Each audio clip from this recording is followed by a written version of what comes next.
সাধারণ মানুষ তো ঘটনা জানে, সত্যি তো কথা। আদমকে তো ফেরেশতারা চিন্তা করছিল, তাকে আমরা চিন্তা করলে সমস্যা কোথায়? বিশ্বাস কথা বলছে, কিন্তু মানুষ চিন্তা করলাম কথা বলে এই মানুষগুলো তো কোনো হাদিস জানে না, ওগুলো জানে না, এই মানুষগুলো জানে না। সুন্দর করে ঘটনা থেকে দলিল পেশ করতে হলে ঘটনা থেকে দলিল পেশ করার যোগ্যতা ভারী মুস্তাহিদ আলেম ছাড়া কারো পক্ষে ঘটনা থেকে দলিল পেশ করা যায় না। আদমকে কেন ফেরেশতারা চিন্তা করেছিল আর কেন মানুষকে মানুষ চিন্তা করা জায়েজ নয়, হারাম আমার আল্লাহ করেছে, এটা জানতে হলে তারপরে ঘটনা থেকে দলিল দেখানো কথা বলে ঠিক। এরা দলিল পেশ করে, সেদিন আমি আমার মসজিদে বলতেছিলাম, এরা দলিল পেশ করে ইব্রাহিম আলাইহিস সালাম মূর্তি ভাঙছে কিনা? সব মূর্তিকে ভাঙছে। তো আমি মন্দিরে যে মূর্তি ভাঙলে তোমার মানা করো কেন? জঙ্গিটাও কেন? ইব্রাহিমের ঘটনা থেকে দলিল ভাঙছে, ইব্রাহিম তো মূর্তি ভাঙছে, তো আমি যদি মন্দিরে মূর্তি ভাঙি তো তোমরা এটাকে কেন মানা করো? তার ঘটনা থেকে দলিল দিচ্ছে না কোরআন থেকে? কোরআন যদি মানতো, আমার আল্লাহ কোরআনে স্পষ্ট করে বলেছেন লা তাসুবুল্লাযীনা ইয়াদউনা মিন দুনিল্লাহ, খবরদার বিধর্মীদের মূর্তিগুলোকে তোমরা গালি দিবা না। কে বলেছে? কে বলেছে? আল্লাহ বলছে খবরদার বিধর্মীদের মূর্তিদেরকে গালি দিবে না। তো আল্লাহ বলছে গালি দেওয়া মানা, গালি না দিয়ে মারছি, এটা বুঝতে হবে। গালি দেওয়া যদি মানা হয় তো গালি দেওয়া যদি মানা হয়, মারা আরো মানা, খুন করা আরো মানা, গলা কাটা আরো মানা, মূর্তির মাথা কাটা আরো মানা, কথা বলে ঠিক। কারণ আল্লাহ বলছেন গালিও দিতে পারবো না, আর গালি দিতে পারবো না, মারতে পারবো না। তো ইব্রাহিম মারছে, ঘটনা থেকে দলিল ঘটনা দিয়ে দলিল দিয়ে আজকে এই সমস্ত ভণ্ড দরবারগুলো থেকে এমন এমন ফতোয়া দুনিয়ার মানুষকে শোনানো হয় যে শরীয়তের সঙ্গে এতটুকু সম্পর্ক। এখন তো প্রশ্ন করতে পারে যে হুজুর তাহলে ইব্রাহিম কেন গলা কাটছে, বইলে জান্নাতে মনের মধ্যে থাকবে। এটা যদিও আমার আলোচনার উদ্দেশ্য না, তবু আপনাদের মনের সংখ্যা দূর করার জন্য, উৎসুক অবস্থা দূর করার জন্য হযরত ইব্রাহিম আলাইহিস সালাম যদি মূর্তি ভাঙাই তার উদ্দেশ্য থাকতো, তো বড় মূর্তিটাকে আগে ভাঙতো। আমার যদি কোনো দলকে যদি অপছন্দ হয়, পালের বোঝাকে আগে ভাঙবো না, আগে ভাঙবো না। ইব্রাহিম তো বড় মূর্তিটাকে ভাঙে দেয়, ওর গলার মধ্যে কি সুন্দর পুরা জোড়া রেখে সুন্দর রেখে চলে গেছে। তাহলে বোঝা গেল মূর্তি ভাঙার জন্য ইব্রাহিম মূর্তি ভাঙে দেয়, ভাঙলে তো বড় ভাগে আগে হযরত ইব্রাহিম আলাইহিস সালাম মূর্তি ভাঙছেন এই জন্য মানুষের কাছে দাওয়াতকে পৌঁছানোর একমত হিসেবে। ওই জামানায় আর কোন মানুষ আল্লাহর কথা জানতো না, একমাত্র হযরত ইব্রাহিম জানতেন। যে এখন একজন মানুষ কিভাবে এতগুলো মানুষের কাছে দিনের দাওয়াত দিলেন, তিনি নিয়ে গেছেন এভাবে, দেখো তোমাদের ছোট যে মূর্তিগুলো, এগুলো নিজেদেরকে রক্ষা করতে পারে না, তোমাদেরকে বাঁচাবে কিভাবে? আর তোমাদের বড়টা তার সাঙ্গু পাঙ্গকে বাঁচাতে পারে না, তো তোমাদের বাঁচাবে এই কৌশল করে মানুষকে দাওয়াত দেওয়ার জন্য তিনি মূর্তি বানাতে, মূর্তি ভাঙার জন্য তোমার দলিল ঠিক আছে। তাহলে এই দলিল যদি আমি না জানি, এই গবেষণা যদি আমি করতে না পারি, এই বস্তা যদি ঘটনা থেকে বের করার মতো যোগ্যতা আমার না থাকে, তাহলে শুধু ঘটনা থেকে আমি শরীয়তের বস্তা বের করলে হবে। এই ভণ্ড পীরের আজকে দরবারগুলোতে এইভাবে সমস্ত দরবারকে ধ্বংস করে আমার ভাই। সুতরাং শরীয়তের যে হারাম তরিকতে তা অবশ্যই হারাম, কোনো সন্দেহ নাই।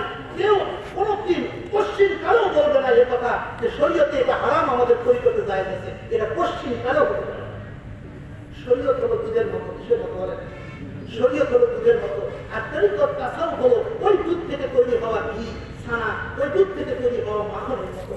যার কিসমতে দুধ নাই, তার কিসমতে ছানা নাই, মাখন নাই। যার কিসমতে শরীয়ত নাই, খোদার কসম তার কিসমতে তরিকত নাই। যার দুধ নাই, তার ছানা মাখনের কোনো আশা করার দরকার নেই, আছে নাকি? যার শরীয়ত নাই, তার তরিকত তাসাউফ কোনোদিন পশ্চিম কালে তার কিসমতে দুধবে না, কোনো সন্দেহ। আল্লাহ বুঝার তৌফিক দান করুন সকলে। সুতরাং শরীয়ত আর তরিকতের পার্থক্য বুঝে নেন। শরীয়তে যা হারাম, তরিকতে তা হারাম। কিন্তু শরীয়তে যার অনুমতি দেওয়া হয়েছে, খরচ না, অনুমতি ঠিক আছে করতে পারো, এমন অনেক কিছু শরীয়তে রুখসত দেওয়া হয়েছে। কি দেওয়া হয়েছে? রুখসত দেওয়া হয়েছে। আচ্ছা ঠিক আছে করতে পারো, এটা শরীয়ত দিয়েছে। তরিকত ওয়ালারা বলে না, সেটাও করতে না, এটা উল্টাই ফেলছে। এটা শরীয়ত, এটা তরিকত না। শরীয়তে অনেক কিছু রুখসত দেওয়া হয়েছে, তরিকতে তারও রুখসত দেওয়া হয়। কারণ তরিকত চাই মানুষকে ভালো থেকে ভালো, আরো ভালো তৈরি করার জন্য। সুতরাং যেখানে ছাড় দিয়েছে তরিকত সেখানেও ছাড় দেয় নাই, সেটাকে কঠোর করে ফেলেছে। কিন্তু শরীয়ত যেটাকে কঠোর করেছে, নিষিদ্ধ করেছে, তরিকতের পাপের ক্ষমতা নাই সেটাকে জায়েজ করতে পারে।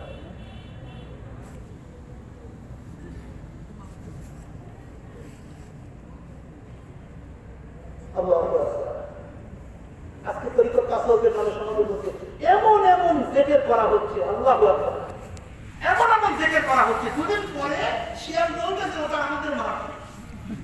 ওই জেকের হয় হুক্কা হুক্কা হুক্কা হুক্কা, শিয়ার তো এটা আমাদের মারা হবে, আমরা যাবো। কি আশ্চর্য কথা! শরীয়তের বাইরে কোনোভাবে তরিকত তাসাউফ লাভ করা সম্ভব নয়। হযরত মুজাদ্দিদ আল-গিফারি শাইখ আহমদ খালিদ সাইয়্যিদ রাহিমাহুল্লাহ বলেছেন, শুধু এতটুকু নয়, এমনকি সুন্নতে গায়রে মুআক্কাদা, এমনকি বেদাতে হাসানাও যদি কেউ ছেড়ে না দেয়, সে আল্লাহ ওয়ালা হওয়ার চরম পর্যায়ে পর্যন্ত পৌঁছতে পারে। যে বেদাতে হাসানাকে জায়েজ করা হয়েছে, কথা বলেন, সেটা তো থাকতে হবে, দরকার নাই। যে জিনিস আমার দরকার নেই সেটাকে দূরে সরতে হবে। হযরত ওমর ফারুক রাদিয়াল্লাহু তাআলা আনহু বলেছেন যে আল্লাহর ভয়ে আমরা হারাম তো ছাড়ছি, মাকরুহ তো ছাড়ছি, জায়েজ যেগুলোর এই জায়েজের 90% ছেড়ে দিয়েছি, জায়েজের 90% ছেড়ে দিতাম। ওমর রাদিয়াল্লাহু তাআলা আনহু একদিন ক্লান্ত হয়ে বিষণ্ণ হয়ে গরমে ঘর্মাক্ত হয়ে একজনের বাসায় ঢুকেছে, মা ভাই আমাকে একটা পানি। লোকটা দেখলো খলিফাতুল মুসলিমিন ঘরের মধ্যে আসছে, তাকে সাদা পানি কেমন করে যায়, পানির মধ্যে একটু মধু মিশাই শরবত বানাই দিয়ে এসেছে। হযরত ওমর মুখে দিয়ে বলে, ভাই তুমি করছো কি? বলে যে হুজুর আপনি খলিফাতুল মুসলিমিন, আমার ঘরে আসছে, সাদা পানি করে দেয়, এই জন্য একটু মধু মিশাই দিয়েছে।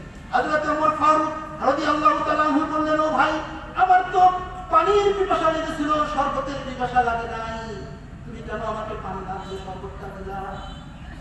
আমি তো এই দুনিয়ার বুকে আমি যদি কাল কিয়ামতের দিনে আল্লাহর কাছ থেকে বিনিময় লাভ করার কোনো আশা না করতাম, তাহলে তোমার এই শরবতের আনন্দের ভিতরে আমিও রত হয়ে যেতাম। আমি আল্লাহর কাছে বিনিময় চাই আমার সমস্ত কাজের ফল, এজন্য তোমাদের এই শরবতের আনন্দের মধ্যে আমি রত হতে পারি না। শরবত খাওয়া যায় না, হযরত ওমর রাদিয়াল্লাহু তাআলা তাও ছেড়ে দিয়েছে আল্লাহর কাছে বিনিময় লাভের আশায়। আমার শরবতের পিপাসা লাগেনি, উদয় শরবত খাবো কেন? যদি কখনো শরবতের পিপাসা লাগে সেদিন শরবত খাবো, প্রয়োজনটুকু পূরণ হবে দুনিয়া থেকে, এর বাইরে কথা বলছি। আল্লাহ বুঝার তৌফিক দিন, সকলে বলি আমিন। আমিন। আমার ভাইরা, তো এই দুনিয়ার বুকে আমাদেরকে আল্লাহ রাব্বুল আলামিন সৃষ্টি করেছেন একটা বাহির দিয়ে একটা ভেতর দিয়ে, বলেন একটা বাহির দিয়ে একটা ভেতর দিয়ে। আল্লাহ রাব্বুল আলামিন কোরআন মাজিদের মধ্যে ঈমানদার সকল ঈমানদারের পরিচয় বর্ণনা করে বলেন, আমার আল্লাহ বলেন, ক্বাদ আফলাহাল মুমিনুন আল্লাযীনা হুম ফি সালাতিহিম খাশিউন। আমার আল্লাহ বলে সফল হবে ওই মুমিনেরা যে মুমিনেরা কেবল নামাজ পড়বে, এই মুমিনেরা যে মুমিনেরা নামাজ পড়বে খাশিউনের হাল অর্জন করে নামাজ পড়বে। কিভাবে নামাজ পড়বে? খাশিউনের হাল অর্জন করে নামাজ পড়বে। খাশিউন কাকে বলে এই ব্যাখ্যাটা আমি এখানে করছি না। খাশিউন মানে আল্লাহ ভীতি, বিনয়, নম্রতা ইত্যাদি। অর্থাৎ বোঝা গেল শুধুমাত্র বাহ্যিক নামাজের দ্বারা সফল মুমিন হওয়া বলেন না, শুধুমাত্র বাহ্যিক নামাজের দ্বারা সফল মুমিন হওয়া যায় না। যতক্ষণ না খাশিউনের হাল অর্জন করে খাশিউনের হাল নিয়ে নামাজ না পড়বো, সফল মুমিন হওয়া যাবে না। কথা বুঝে থাকলে বলেন, আমার নবী কি শুধুই নামাজ পড়েছেন না খাশিউনের হাল অর্জন করে নামাজ পড়ছেন? কেন আল্লাহ তো আদেশ করছেন যে তুমি খাশিউনের হাল অর্জন করে নামাজ না পড়লে সফল মুমিন হবে না। আমার নবী তো সফল মুমিন ছিলেন, দেখেন কোনো সন্দেহ আছে? কি আশ্চর্য কথা! এটা কথা প্রসঙ্গে চলে আসে। আজকে কিছু মানুষ আছে আমাদের সমাজে, নবীর কবরকে কবর বলতে হবে, এটাকে রওজা বলা যাবে না, যে মসলা দেয় কিনা। আমার নবী হাদিসের মধ্যে বলেছে যে এই কবরগুলো দুই রকমের হয়। কয় রকমের? দুই রকমের। আর কবর হয় দুই রকমের, হয় এটা হবে কি, এটা হবে রাউযাতুম মিন রিয়াদিল জান্নাহ অথবা হুফরাতুম মিন হুফারিন নাস। হুফরাতুম মিন হুফারিন নাস কবর দুই রকমের হয়, একটা হয় জান্নাতের বাগান, আরেকটা হয় জাহান্নামের গর্ত। এই দুইয়ের বাইরে কবর নাই। কথা বলেন, এই দুইয়ের বাইরে কবর নাই। তো আমার নবীর কবর কি রাউযাতুম মিন রিয়াদিল জান্নাহ ছিল না হুফরাতুম মিন হুফারিন নাস ছিল? তাহলে নবীর রওজাকে, নবীর কবরকে রওজা তো আমার নবী বলতে বলছে। যে বলবে নবীর কবরকে রওজা বলা যাবে না, নিঃসন্দেহে তার ঈমান থাকবে না, কারণ সে নবীর কবরকে হুকরাতুম মিন হুকারিন নারের কাতারে দাঁড় করাইছে। কারণ এই দুই ছাড়া নবী আর কোন মানুষের কোনো কবর হয় না। সুতরাং আমার বাবার কবর এটাও এই যুগের মধ্যে একটা হতে পারে, হয় রওজাতুম মিন রিয়াদিল জান্নাহ হবে অথবা হুকরাতুম মিন হুকারিন নার হবে। আমি জানি না আমার বাবার কবরটা রওজা নাকি জাহান্নামের গর্ত, জানি না। কিন্তু নবীর কবরটা তো জানেন না নাকি, এটা রওজা বা তার নবীর কবরকে রওজা বলা যাবে না। যে মানুষটা বলবে, মানুষটা নিঃসন্দেহে যাবে। আপনার ইচ্ছা হয় যতবার কবর বলেন, কোনো অসুবিধা নেই। আপনি রওজা না বলেন, কোনো অসুবিধা নেই। যদি আপনি বলেন রওজা বলা যাবে না, নিঃসন্দেহে আপনি তাহলে কথা কি বুঝেছেন? যেটা বলতে চাচ্ছি না, কি জন্য বলছি না কথাটা? তো যাই হোক, এটা তো আল্লাহুম্মা সাল্লি আলা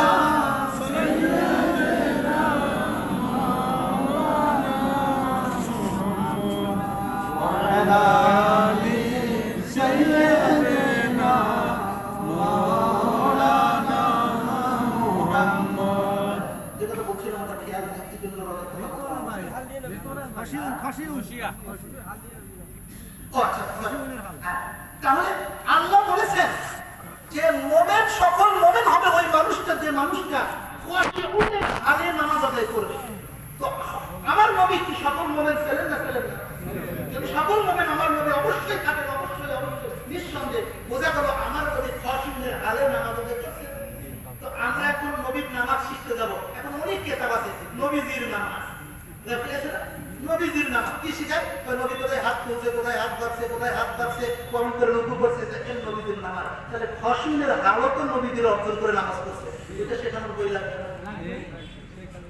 তো নবীজির নামাজের কেতাবের ভিতরে আমি শুধু খুঁজি কোথায় খাশিনের হালের কথা বলা আছে, কোথাও তো খুঁজে পাই না। তো বোঝা গেল এরা মনে করছে খালি নামাজই নবীজির বাহ্যিক, এই সুরতটাই হলো নবীর থেকে নিতে হবে। নবীর ভেতরে কি হাল ছিল এটা শেখার চেষ্টা করা শুরু করে দিতে, এজন্য নবীজির নামাজ বলতে চেষ্টা করছে। তাহলে বোঝা গেল নামাজের একটা বাহ্যিক অবস্থা আছে, একটা ভেতরের অবস্থা আছে। আমার নবীর সুন্নাত মানে শুধু বাহ্যিক সুন্নাত না, ডান হাতে খেতে হবে আর তারপর ডান হাতে ঘুমাতে হবে, বিসমিল্লাহ বলে খাইতে হবে, এটা করতে, এগুলো সব বাহ্যিক সুন্নাত। এগুলো যেমন মানতে হবে, নবীজির ভেতরে আরো কিছু সুন্নাত ছিল, ওই সুন্নাতকেও নিজের জীবনের মধ্যে অনুসরণ করতে হবে। কথা বলা ওইটা কোথায় শেখানো হচ্ছে? ওইটা শেখা এত সহজ কথা না, শেখা সহজ কথা না, সহজে তো বলা হচ্ছে। এই পৃথিবীর মধ্যে একটা ভেতর আছে, একটা বাহির আছে, প্রত্যেকটা জিনিসের ভেতর আছে, বাহির আছে। আমি উদাহরণ দেওয়ার জন্য অনেক সময় বলে থাকি, এই যে আমাদের রুমাল আছে, এই রুমালটার একটা ভেতর, রুমালে এই রুমালের মধ্যে যখন ময়লা ভরে, এই ময়লা একটা ভেতর আছে, একটা বাহির আছে, আছে কিনা? আমার আল্লাহ কোরআনের মধ্যে ডাক দিয়ে বলেন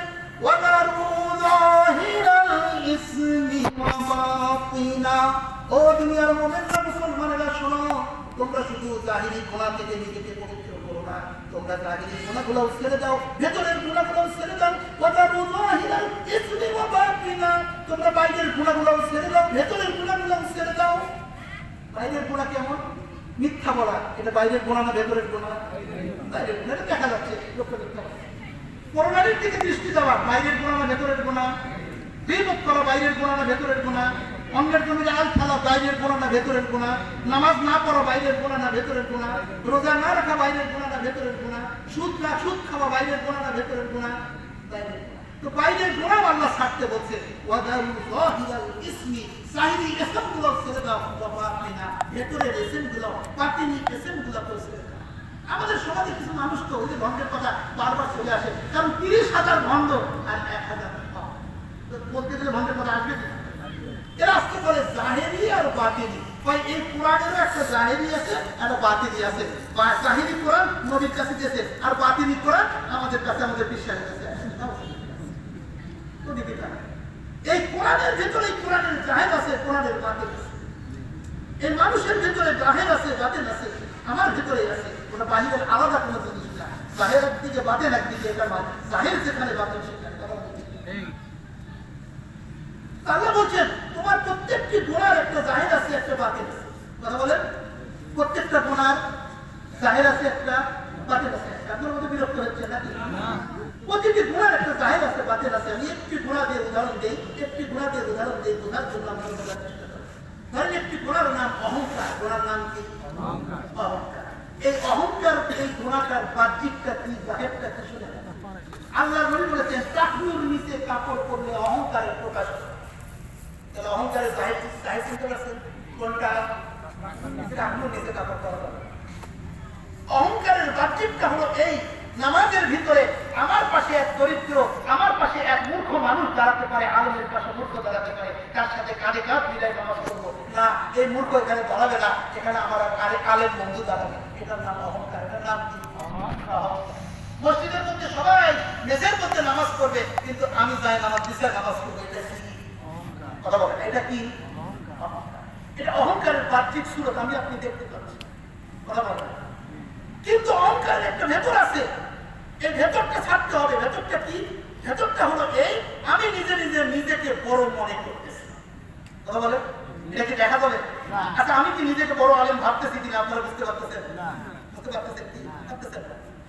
আপনারা মনে করতেছেন যে না, উনি তো সুন্দর সুন্দর কথা বলেছেন, উনি কি নিজেকে বড় আলেম ভাবতেছে? ভিতরে ভিতরে আমি বড় আলেম নিজেকে ভেবে বসে আছি, দেখে আপনি দেখতে পাচ্ছেন। এটার নাম কি? বাতিল। এটার নাম কি? বাতিল। তো আমার অন্তরের ভেতরে আছে যে আমি বড়, আমি বড়, আমি অমুক, আমি তমুক ইত্যাদি, কিন্তু আল্লাহ বলছে যে অহংকার প্রকাশ করা যাবে না। এজন্য আমি গরিবের সঙ্গে বসে খাই, এজন্য আমি কাপড় নিচে কাপড় করি না। তাহলে আমি বাহ্যিকটা ছেড়ে দিচ্ছি, ভেতরটা এখনো আমার সংশোধন হয় নাই। ভেতরের অহংকারী যে দিয়েছি, এর নাম মুনাফিক। এর নাম কি? কথা বলেন, এর নাম কি? মুনাফিক। মুনাফিক কাকে বলে? যার বাহ্যিক চেহারার সঙ্গে ভেতরের চেহারার মিল যায়, তার নাম মুনাফিক। যে মানুষটা বাইরে বাইরে অহংকার ছেড়ে দিল, বাইরে বাইরে হিংসা ছেড়ে দিল, বাইরে বাইরে বিপদ ছেড়ে দিল, বাইরে বাইরে সমস্ত খারাপ কাজ করা ছেড়ে দিল, কিন্তু ভেতরে ভেতরে সমস্ত খারাপ কাজ পুষে রাখলো, নিঃসন্দেহে এই বাংলাটা মুনাফিক ছেড়ে দিল। এইরকম বাহ্যিক অহংকার ফেলে দেয় আর ভেতরে অহংকার পুষায় রাখে এমন মানুষ দুনিয়া আছে না? এটা ইলেকশন আসলে আরো বেশি করে দেখা যায়। দেখা যায় না? দেখবেন ইলেকশন আসলে কত বড় বড় এমপি পদে দাঁড়ানো মানুষগুলা আসিয়া করে গরিব মিসকিন ফকিরকে জড়াই দিচ্ছে, বাবা তুমি আমার বাবা, তুমি আমার ভাই, আহারে কি মহব্বত তাদের সঙ্গে, কোনো কিছু নেই, একবারে পায়ে শুয়ে সালাম করতেছে। কত অহংকার, অহংকারী মানুষটা। আমি ভোটটা দিচ্ছেন যে মাত্র সংসদে গেছে, এবার বাড়িতে ঢুকতেছে 19টা পাশ। কারণ অত অহংকার সারা দেখাইছিল নিজেকে, এটা বাহ্যিক প্রকাশ। অন্তরে তো সে আমি এমপি পোস্টে দাঁড়াইছি, সুতরাং এটা আমার অন্তরের অহংকারকে পুষায় রেখে বাইরে বাইরে অহংকার ছাড়ছে। আছে না? তাহলে বোঝা গেল, বাইরের অহংকার ছাড়লেই নিজ অহংকারী হওয়া যায়, নাকি ভেতরের অহংকার ছাড়তে হবে? প্রত্যেকটা জিনিসের এই জাহির এবং বাতিলকে ছাড়ার জন্য আমার আল্লাহ আদেশ করতেন,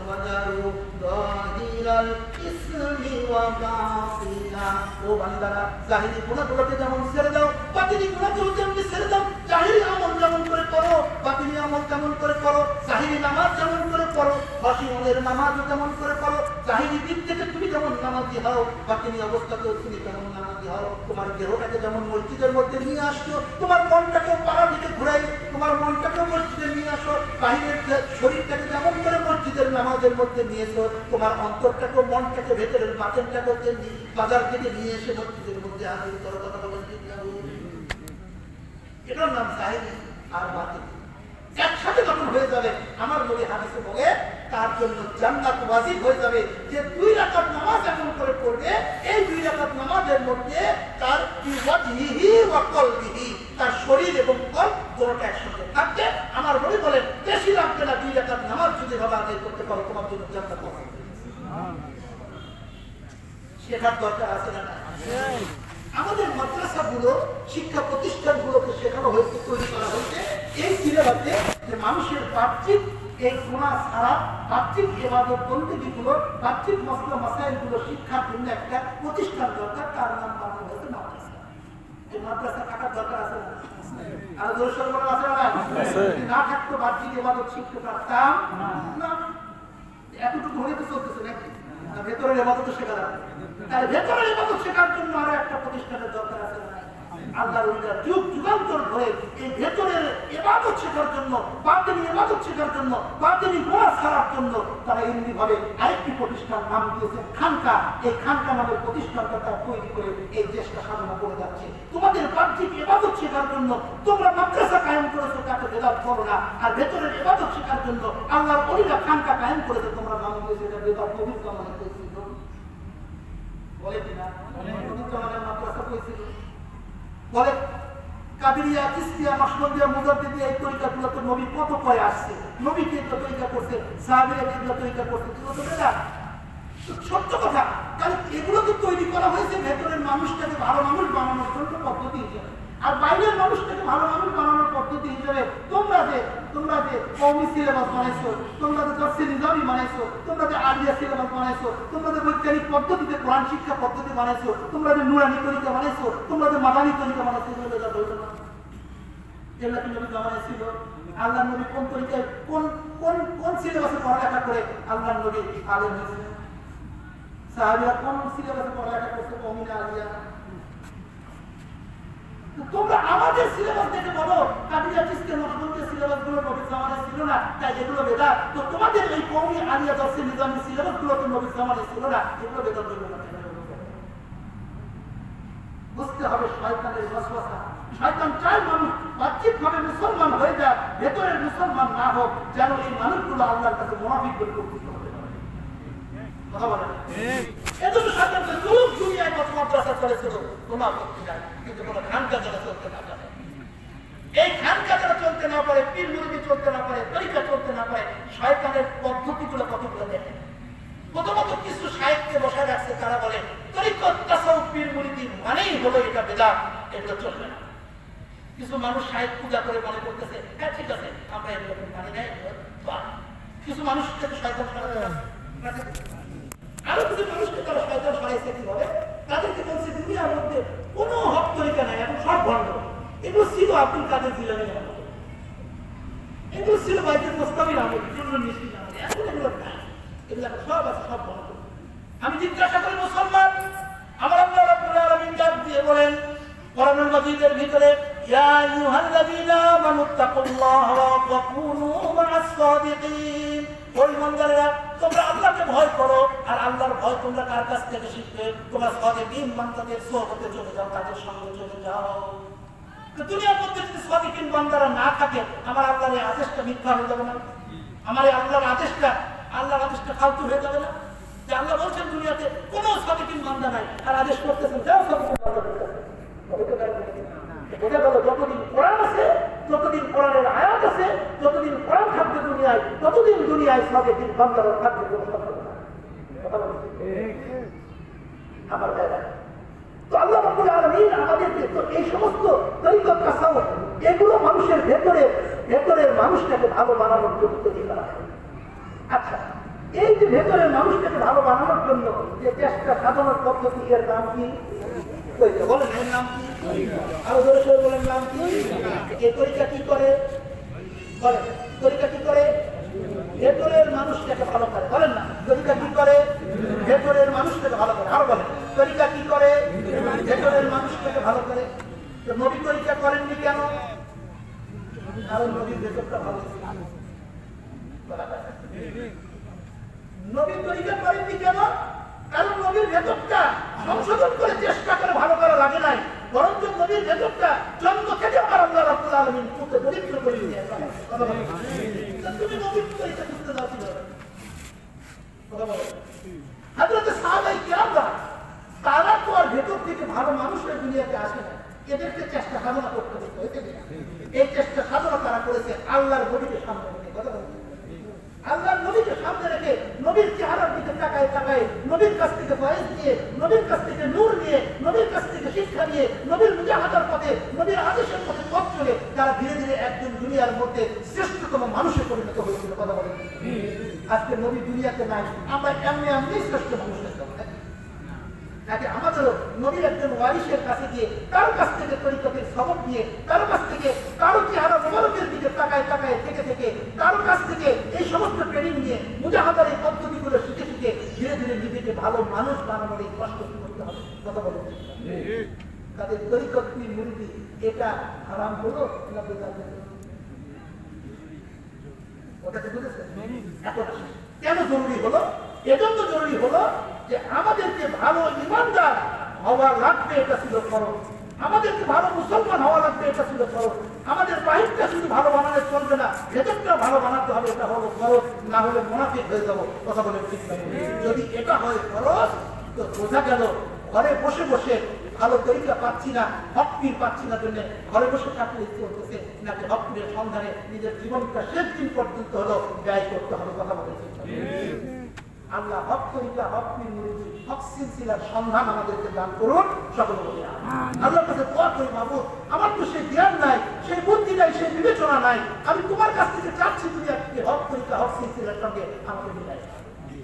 আল্লাহুম্মা আমি বলেছি বলে আজকে আমার তরিকায় দাখিল হতে হবে এটা নয়, আমি বলেছি বলে আমার পীর সাহেবের কাছে আসতে হবে এটা নয়। কারণ আমার পীর সাহেব দেশের রাষ্ট্রপতিও হবেন না, রাজনীতিও করবেন না, আমার পীর সাহেব একটা ব্যবসার খন্ড, ব্যবসার ক্ষেত্র বানায় এখানে বসেন নাই। সুতরাং তার পক্ষ থেকে দেওয়ার আমাদের দলে আসার জন্য নয়, তার পক্ষ থেকে দেওয়ার ভালো মানুষ হওয়ার জন্য, আপনাকে মহান আল্লাহর কাছে যাওয়ার জন্য শিক্ষা দেওয়া। আল্লাহর কাছে চান, অবশ্যই আল্লাহ আপনাকে আজকের এই পরিপথের মানবের উচিরায় অকৃতিরা হকির মধ্যে সন্ধান আল্লাহ দান করবেন। সকলে বলে আমিন। আল্লাহুম্মা সাল্লি আলা সাইয়্যিদিনা মাওলানা মুহাম্মদ ওয়া আলা আলি সাইয়্যিদিনা মাওলানা মুহাম্মদ। এখন শেষ একটি আলোচনা না করে দিলে আলোচনা অসম্পূর্ণ থাকে। সেটি হলো এই হুজুর বললেন তো হক তরিকা, হক পীর মুরিদি এটা জরুরি করতে হবে। ইমানদার মুমিন মুসলমান ভালো ইবাদতকারী হওয়ার জন্য, ভেতর এবং বাহির উভয় দিক থেকে ভালো মানুষ হওয়ার জন্য চেষ্টা সাধনার জন্য একটা তরিকা দরকার, একটা পীর মুরিদি সিলসিলা দরকার। কিন্তু আমরা কিভাবে চিনব কোনটা হক পীর, কোনটা না, কোনটা সঠিক পীর, কোনটা বাতিল পীর? আমরা তো চিনব না। আমরা কোন তরিকায়, কোন পদ্ধতিতে বুঝতে পারি হক কোনটা, বাতিল কোনটা? এই আলোচনার দরকার আছে না? আছে। আল্লাহ আমাদেরকে বোঝার প্রচেষ্টা করুন।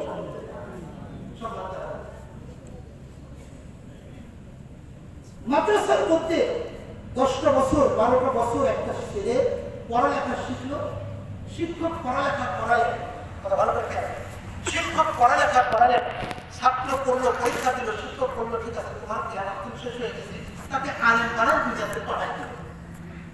এটা সহজ। কিন্তু আমার ভেতরের মানুষটাকে ভালো মানুষ বানানোর জন্য খালি কয়েকটা লেকচার দিয়া আর পরীক্ষা নিয়ে সার্টিফিকেট দিলেই সে ভালো ভালো মানুষ। ভেতরের মানুষটাকে ভালো বানানোর জন্য কসরত করতে হয়, মুজাহাদা করতে হয়, জীবন ভর চেষ্টা সাধন করতে হয়। কাজে দুই রাস্তাকে এক হবে। অনেকে বলে তোমার পীর সাহেব, তোমার পীর সাহেবের পিছনে এত ঘোরো, পীর সাহেবের সাথে এত কিছু করো, এগুলোর দরকার নেই। কি শেখাবে শেখো, তার কাছ থেকে নেও, বাড়িতে দিয়ে নিজে নিজে চেষ্টা করা এটি সম্ভব। আমার বাহ্যিক আমল শেখা খুবই সোজা। আমি উদাহরণ দিয়ে বলি যে আমার এই রুমালটা, এই রুমাল যদি আজকে মাটিতে পড়ে যায়, এর গায়ে একটা ময়লা লাগবে কিনা? এই ময়লাটা কি বাহ্যিক না ভেতরে? আরো ধরে বলেন বাইরের না ভেতরে? এই ময়লা পরিষ্কার করা সহজ, শুধু নিয়ে একটা ঝাড়া দিবেন, গুলা সব একটা ঝাড়িতে কাজ শেষ, ময়লা চলে যাবে। কিন্তু এই রুমাল যদি 1.5 মাস ধরে ব্যবহার করি, রুমালের ভেতরে একটা ময়লা ঢোকে কিনা? এটাকে ঝাড় দিতে যাবে 3 বার, 30 বার, 300 বার। এইটাকে বিশেষ প্রক্রিয়ায় সাবান দিয়ে ধুয়ে, কেসে ধুয়ে, নেড়ে দিয়ে রোদে শুকানোর পরে ভেতরের ময়লাটা বোঝা গেল। বাহ্যিক প্রস্তুতি দূর করা কত সহজ, ভেতরের প্রস্তুতি, ভেতরের গোড়া দূর করা সহজ। এজন্য ভেতরেরটার জন্য মুজাহাদা করতে হয়। কি করতে হয়? মুজাহাদা, চেষ্টা, সাধনা করতে হয়। গভীর সাধনার মাধ্যমে এটা অর্জন করতে হয়। আজকে সকলে আপনার মাহফিলে উপস্থিত আছে। আমি আপনাদেরকে একটা বাহ্যিক আমল শেখাই দিতে চাই, আপনারা পালন করবেন ইনশাআল্লাহ। বাহ্যিক আমলটা শুনে নেন। ডান হাতে খাবেন, কখনো বাম হাতে খাবেন। রাজি আছেন? আমরা তো ডান হাতে খাই, আমার দেশের সব মানুষ ডান হাতে খায়। ডান হাতে ভাতটা খায়, আমি খাওয়ার সময় আছে। আমার নবী বলেছেন, হাদিস শুনে রাখেন, তিরমিজির হাদিস, জয়িত ব্যক্তি আল্লাহর নবীর দরবারে এসেছে, গ্রাম থেকে আসছে, লোকটা বাম হাতে খানা খাওয়া শুরু করছে। আমার নবী ডাক দিয়ে বলেন, ও মুসলমান, ও গ্রাম থেকে আসা মুসলমান, শোনো, বাম হাতে খাইও না, ডান হাতে খাও, কুলবি জানি তোমার ডান হাতে খাও। লোকটা টাকায় টাকায় দেখে, কি আশ্চর্য কথা, এতগুলো লোকের সামনে নবী আমাকে অপমান করলো। বলেন এটা কি অপমান? আমার দেশে এমন মানুষ আছে না, ভালো কথা বললে অপমান মনে করে। ভালো একটা বুদ্ধি দিলেন যে ওদের খাই এটা করেন না, অপমান কথা, এটা অপমান, সত্য কথা শুনলে অপমান। লোকটা অপমান হয়ে গেল, আমাকে এতগুলো লোকের সামনে বললো, একটা যুক্তি দাঁড় করা, এমন একটা কথা বলবো সব মানুষের সামনে আমার অপমানটা দূর যায়। এমন লোক দুনিয়া আছে না? যুক্তি দিয়া নিজের দোষ থাকে এমন লোক আছে না? ওপরা জমিনে নাই, আর দোষ বলেন না আমার ভাইরা, এরকম যুক্তিদাতার লোক সারা দুনিয়ার মধ্যে আছে। যখন কোনো অপরাধ করে, সে অপরাধ ঢাকতে গেলে নানা যুক্তি পেশ করে। এই লোকটা চিন্তা করতেছে আমার এই অপমানটা দূর করার জন্য আমারও একটা যুক্তি চালানো, এ খুঁজে খুঁজে যুক্তি দাঁড়াচ্ছে করে। আল্লাহ নবী বলে, ইয়া রাসূলুল্লাহ, আমি ছোটবেলা থেকে বাম হাতে খাই, ডান হাতে খাইতেই পারি। মানে সে বলতেছে আমি বয়া, আমি কি, আমি বাম হাতে, আমি বাম হাতে খাই, আমি ডান হাতে খাই। আল্লাহ নবী সুন্নতের কথা শোনার পরে তার মধ্যে সুন্নত পালনের আকাঙ্ক্ষার পরিবর্তে যুক্তি দিয়ে সম্মান রক্ষার চেষ্টা থেকে আমার নবী হতভম্ব হয়ে বললেন, ঠিক আছে তুমি ডান হাতে খাই।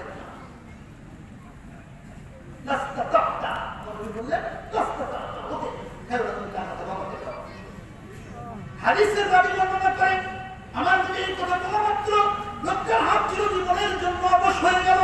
মৃত্যু পর্যন্ত লোকটার নিচ থেকে হাত উপরে তুলতে পারে না। বাম হাতে খাইবেন না, ডান হাতে ভাত খাইবেন, বাম হাতে পানি খাইবেন না। আর কিছু মানুষ তো আছে বাম হাতে খাইতে পারে, এক হাতে চা, আরেক হাতে এর না হলে তো জমেই না, কথা বলে না। আমার ভাইরা, আল্লাহ নবী নিষেধ করেছেন যদি কেউ বাম হাতে ডান হাতে পানি না খেয়ে বাম হাতে পানি খায়, সে যেন মুখে আঙ্গুল দিয়ে বমি করে পানি ফেলবে।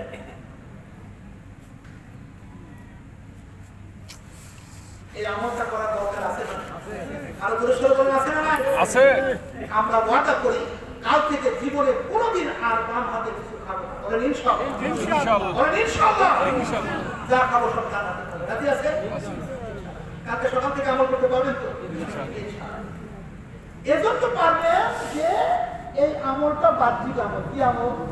বাহ্যিক আমল। আজকে বলে দিলাম, সকাল থেকে আপনারা যদি পারবেন, যদি মনের মধ্যে ইচ্ছা থাকে। কি থাকে? ইচ্ছা থাকে। কিন্তু আজকে এই মাহফিলে বসে আমি যদি আপনাদেরকে আরো একটা আমল শিখাই দেই, এই আমলটা ভেতরের আমল, করবেন তো নাকি? সেটা তো পারেন নাকি? আমি শিখাই দিলাম, খবরদার অন্তরের মধ্যে হিংসা রাখবেন না। আর কিছুক্ষণ বাজাও, আর কিছুক্ষণ বাস করবো হিংসার উপরে, সারা রাত বাস করবো হিংসার উপরে। সকালবেলা হিংসা যাবে তো? সকালে যদি দেয় শুনেন, ওই লোকটা কালকে রাতের বেলা রাস্তা দিয়ে আসতে আসতে রাস্তার মধ্যে 1 লাখ টাকার একটা ব্যাগ তুলিয়ে পাইছে। মনের মধ্যে হিংসা, মনটা চলবে কিনা, জ্বালা পড়া হবে কিনা? আমার ছেলে পাস করতে পারে নাই, অমুকের ছেলে ম্যাট্রিকে ভালো পজিশন পাইছে, মনের মধ্যে জ্বালা পড়া হবে কিনা? ওই জ্বালা পড়ার নামটাই হলো হিংসা। বলেন না হিংসা? সারা রাত যদি ওয়াজ করি, কালকে সকাল থেকে মনের মধ্যে জ্বালা পড়া কার কার শুরু হবে? হাত করে দেখান। কারণ এটা অন্তরের আমল, এটা কিসের আমল? অন্তরের আমল। এটা তাড়াতাড়ি দূর হবে না। এটাকে ট্রেনিং দিয়ে দিয়ে, এটাকে কেসে ধুয়ে সাবান দিয়ে পরিষ্কার করে নেড়ে দিয়ে রোদে শুকায়, তারপরে এটাকে পরিষ্কার না হওয়া পর্যন্ত অন্তরের আমল সেটা সম্ভব না। কথা বলতে এজন্য পীরের দরবারে আসলেই কয়েকটা লেকচার শুনাই দিলে মানুষ ভালো মানুষে পরিণত হতে পারে না। তাকে মুজাহাদা করতে হয়, চেষ্টা সাধনা করতে হয়, বারবার করে নিজের অন্তর থেকে শয়তানকে দূর করতে হয়, বারবার করে নিজের নফসকে কতল করতে হয়, এরপরে মানুষকে ভালো মানুষে পরিণত করতে পারে। এই মুজাহাদার নাম হলো তরিকা। এই মুজাহাদার নাম দরকার আছে না? আল্লাহ সবাইকে বুঝার তৌফিক দান করুন, সকলে বলি আমিন। আরো জোরে সরে বলি আমিন, আমিন। প্রশ্ন কেটে গেছে, হক তরিকা, হক পীর মুরিদি, হক পীরের সন্ধান কোথায় পাবো? হক পীরের পরিচয় আলোচনার শুরুতে আপনাদেরকে একটা পাঠ দিয়েছি, সেটা হলো এই, যাদের কাছে গিয়ে দেখবেন শরীয়ত আর তরিকত আলাদা, বুঝবেন এটা বাতিল পীর। আর দর্শন বলেন কি পীর? যাদের কাছে দেখবেন শরীয়তের বিধান আর তরিকতের বিধান, তাসাউফের বিধানের মধ্যে পার্থক্য করে ফেলেছে, বুঝতে হবে এটা বাতিল পীর না হক পীর।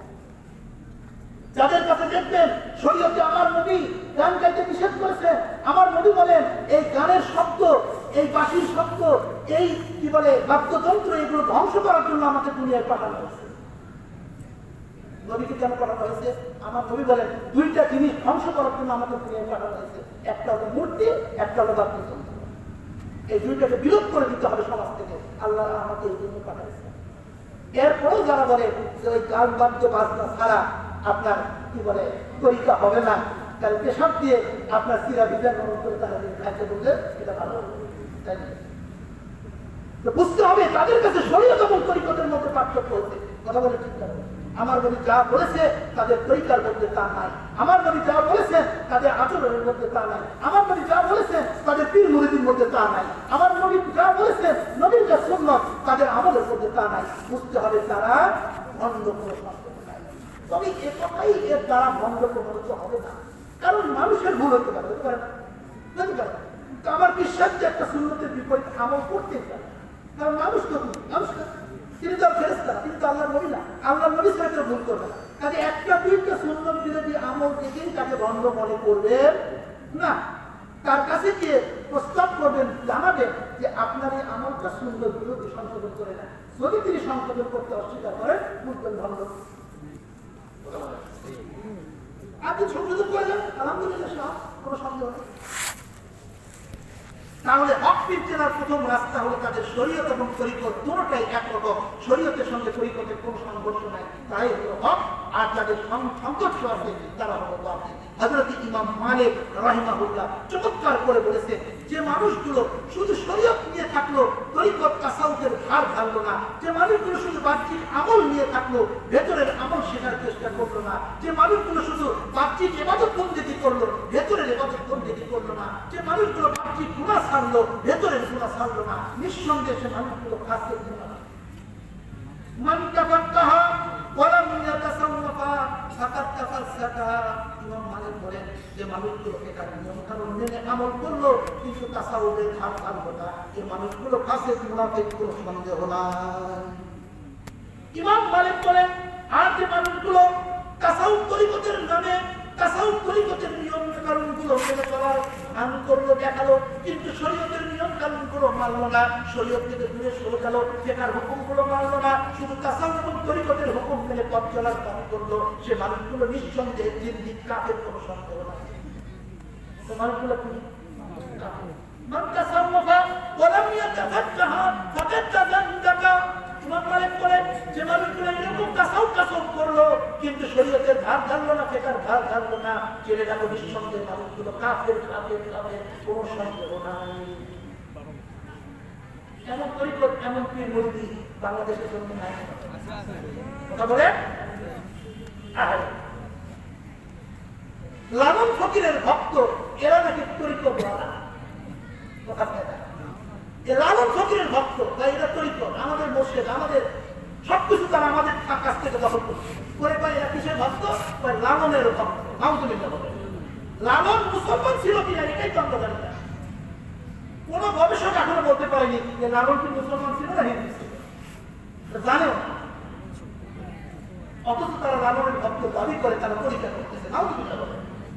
এরা ঢোল, বাদ্য, বাজনা, গান ইত্যাদি তাদের তরিকতের উপাদান, এদের নারী পুরুষ একসঙ্গে জিকির আজকার তরিকতের উপাদান, এরা শরীয়ত বিরোধী জিকির আজকারের তরিকতের উপাদান।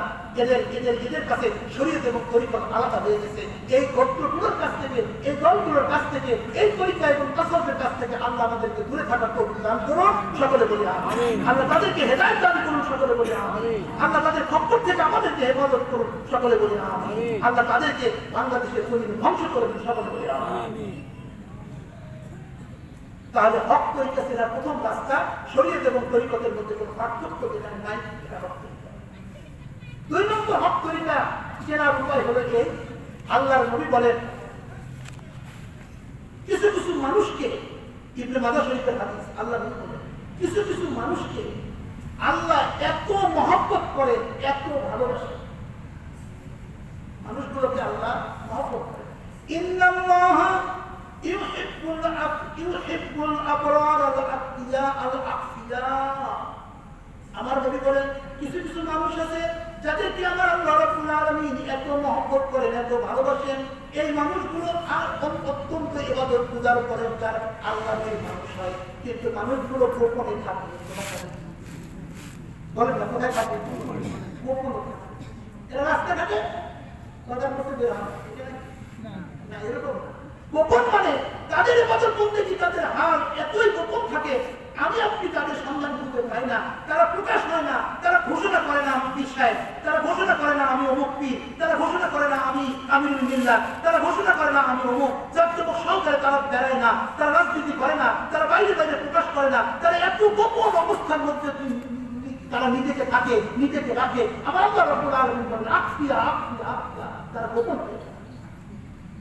ইবাদত পূজার বান্দা কিন্তু গোপন অবস্থায় চলাফেরা করে। এই মানুষগুলোকে আল্লাহ বড় মহব্বত করে। এদের পরিচয় শুনে না, এদের পরিচয় শুনে না, এরা আল্লাহর ওলি।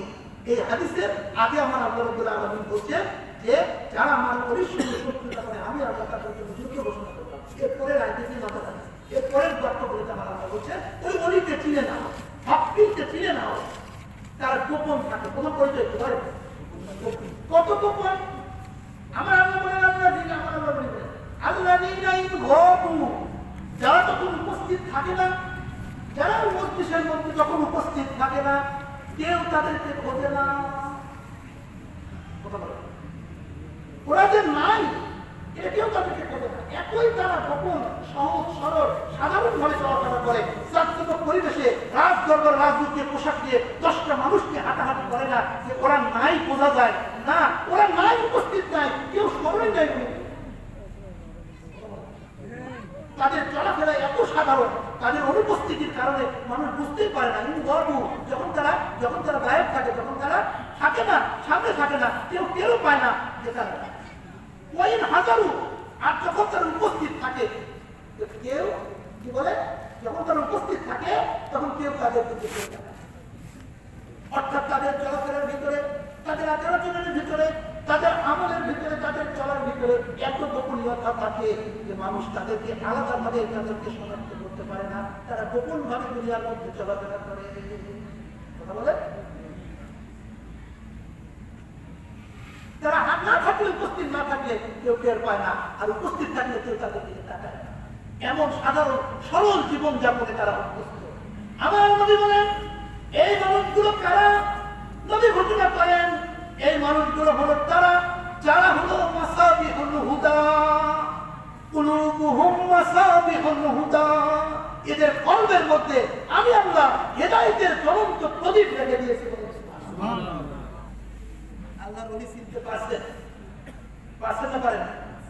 এই মানুষগুলো এত সাধারণ, এত সরল ভাবে চলাফেরা করে, তাদেরকে আপনি খুঁজে পাবেন না। থাকলে তাদেরকে আপনি চিনবেন না, না থাকলে তাদেরকে আপনি বুঝবেন না, ভুলেই যাবেন তাদের কথা। এই সাধারণ জীবনযাপন করা মানুষগুলোর অন্তরের মধ্যে আমার আল্লাহর নবী বলেন কুলুবুহুম মাসাবিহুল হুদা, আমি আল্লাহ তাদের কলবের মধ্যে তোমাদের জন্য হেদায়েতের জ্বলন্ত প্রদীপ প্রজ্বলিত করে রেখেছি। বলেন সুবহানাল্লাহ। তাদের কাছে ছুটে যাও, তাদেরকে আমি হিকমত দিয়েছি, তাদের কাছ থেকে হিকমত তালাশ করতে হবে।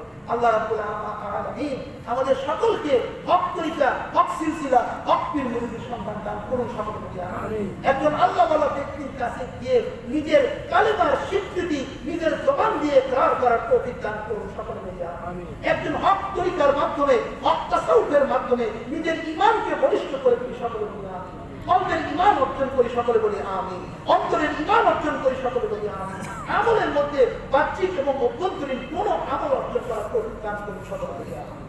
আল্লাহ আজকের এই মাহফিলের মাধ্যমে আমাদেরকে পত্র এলাকা সহ সারা বাংলাদেশের জমিনে তরিকায় খাস মুজাদ্দিদিয়া নূর প্রজ্বলিত করে দিন। সকলে এই তরিকার উপস্থিতির কারণে, এই ছোট্ট মাহফিলের কারণে, এই আদো কথার মাহফিলের কারণে, এই কমপক্ষ মানুষগুলোর কথার কারণে, এই সহজ সরল পীর আলী উলি আউলিয়াদের দরবারের উপস্থিতির কারণে আল্লাহ পত্র এলাকার তরিকায় খাস মুজাদ্দিদের নূরকে আরো প্রজ্বলিত করে দিন। সকলের দুয়ারে দুয়ারে, ঘরে ঘরে দাওয়াত আল্লাহ পৌঁছায় দিন। সকলে বলি আমিন। ওয়া আখিরু দাওয়ানা আলহামদুলিল্লাহি রাব্বিল আলামিন। আসসালামু আলাইকুম ওয়া রাহমাতুল্লাহি ওয়া বারাকাতুহু। سبحانك اللهم وبحمدك لا إله إلا أنت أستغفرك